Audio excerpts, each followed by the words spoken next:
पालघर जिल्ह्यातील बोईसरमधील colour city परिसरात एक धक्कादायक घटना उघडकीस आली आहे, जिथे एका मुस्लिम तरुणावर बजरंग दलाच्या कार्यकर्त्यांनी कथितरित्या हल्ला केला। मिळालेल्या माहितीनुसार या लोकांनी या तरुणाला जबरदस्तीने जय श्रीरामचा जयघोष करण्यास भाग पाडण्याचा प्रयत्न केला। मात्र या तरुणाने नकार दिल्यानंतर त्याला अमानुषपणे मारहाण करण्यात आली, असे या तरुणाचं म्हणणं आहे।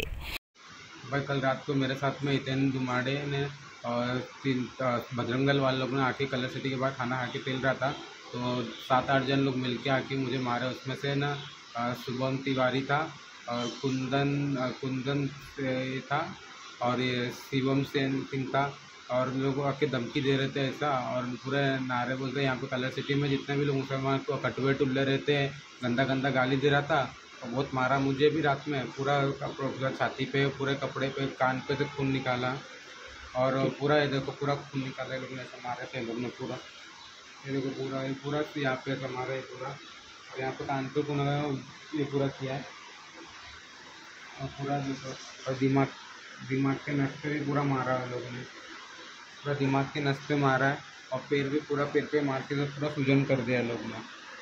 अभी मेरे को बोलता मुझे यहाँ पे कलर सिटी में कटवे लोग को रहने का है, तो ना जय श्री राम बोलने का करके और धमकी दे रहे हैं, लोग को तो मार के भगा देंगे, मार डालेंगे, ऐसा बोल रहे थे लोग ने।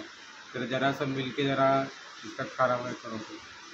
तर या हल्ल्याचा मुख्य आरोपी म्हणून स्थानिक नेते हितेंद्र दुमाळा यांचे नाव पुढे येत आहे। त्यांच्या सोबत बजरंग दलाचे इतर कार्यकर्तेही होते।